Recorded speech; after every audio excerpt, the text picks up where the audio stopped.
everybody, welcome to Arabella's Reading Corner, and today I am reporting from my bedroom, and today we are going to be reading Ada Twist, Scientist. Let's check it out.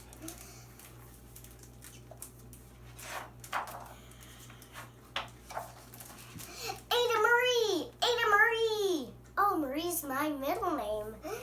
Said not a word till the day she turned 3. She bounced in her crib and looked all around, observing the world, but not making a sound.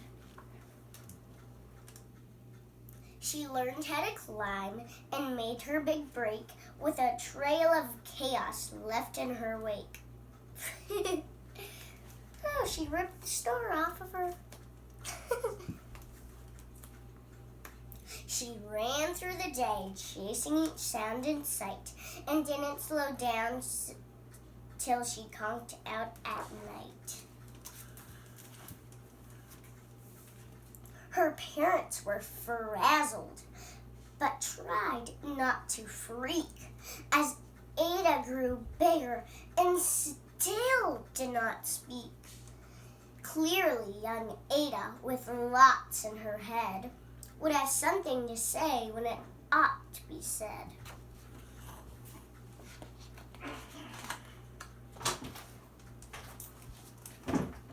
That's just what happened when Ada turned 3.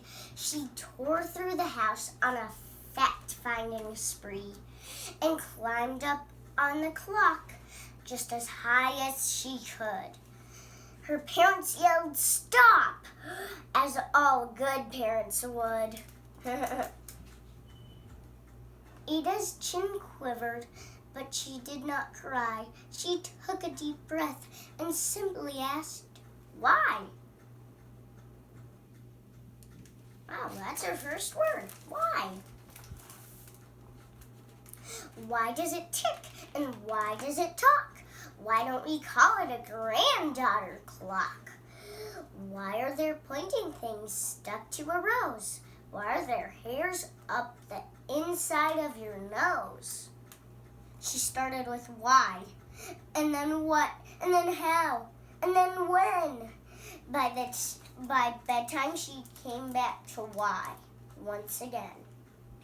She drifted to sleep at her dazed parents smiled at the curious thoughts of their curious child who wanted to know what the world was about.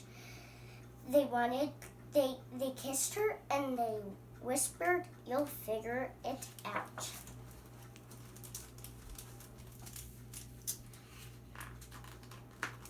Her parents get up with their high-flying kid, whose questions and chaos both grew as she did.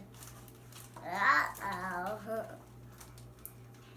Why? What? How? When? Why? What is it for? What does it do? Why want it? There's so many questions, she asks.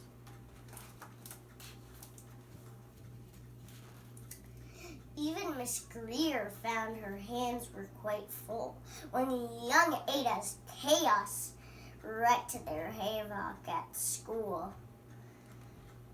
But this much was clear about Miss Ada Twist. She had the traits of a great scientist. She really does. Oh, I see orange soda. I think that's lemonade, maybe. Oh, I can see a bottle of Coke. Wow.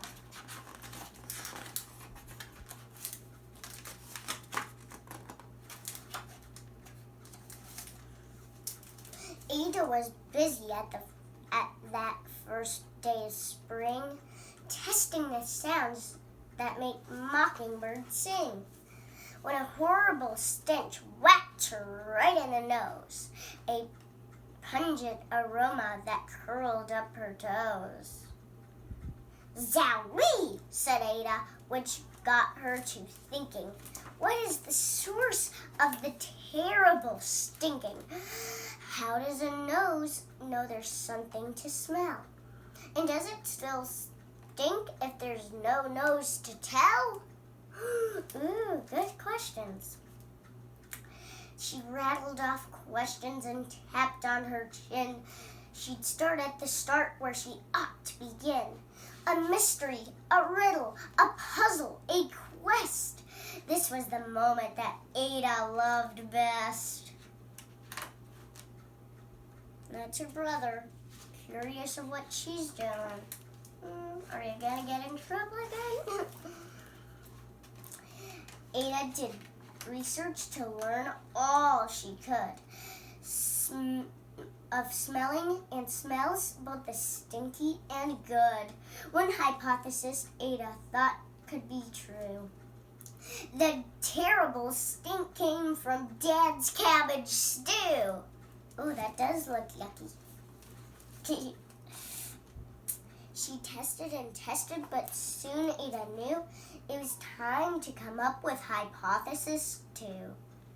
Uh-oh. What's the cat doing there? Oh, Ada. Then zowie, the stink struck again.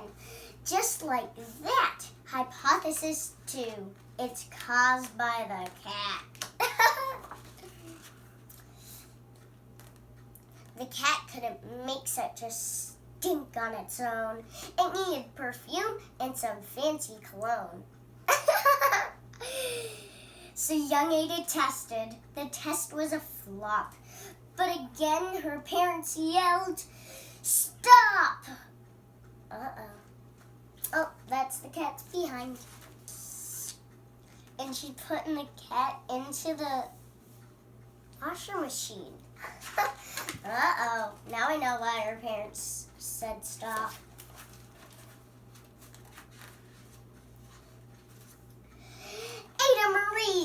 Ada Marie, to this thinking chair. Now, by the time we count 3. Enough, said her mother. That's it, said her dad. Her parents were frustrated, frazzled, and mad. Why? Ada questioned. Her mother said no. What? Ada queried. Her father said go. You've ruined our supper. You've made the cat stink. Enough with your questions. Now sit there and think. She looked at her parents. Her heart turned to goo. Poor Ada Twist didn't know what to do.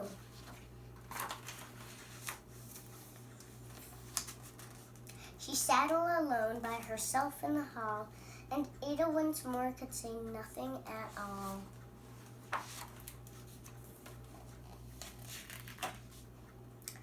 And so Ada sat, and she sat, and she sat, and she thought about science and Stu and the cat, and how her experience made such a big mess. Does it have to be so? Is that part of success? Are messes a problem? And while she was thinking, what was the source of that terrible stinking? And Ada Marie did what scientists do. She asked a small question, and then she asked 2, and then each of those led her to 3 questions more, and some of those questions resulted in 4. Uh-oh. As Ada got thinking, she really dug in. She scribbled her questions and tapped on her chin. She started out why, and then what, and then how, and then when. And at the end of the hall, she reached why once again. Ada Marie, why are you writing on the walls?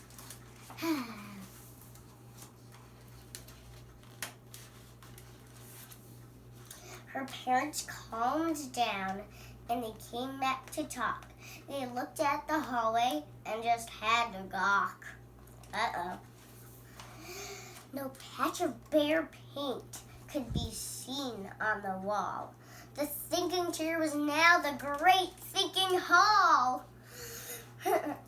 They watched their young daughter and sighed as they did.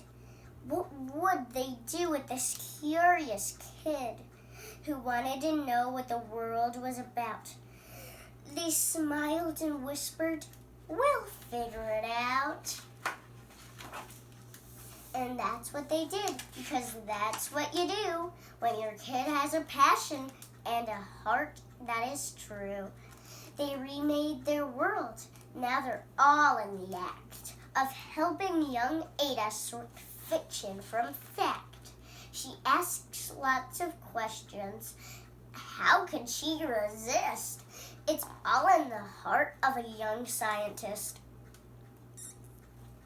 Wow. Yep, she does leave chaos in her wake. And as for that smell, what can Ada Twist do but learn all she can with her friends in grade 2? Will they discover the stink that curls toes? Well, that is the question. And someday, who knows?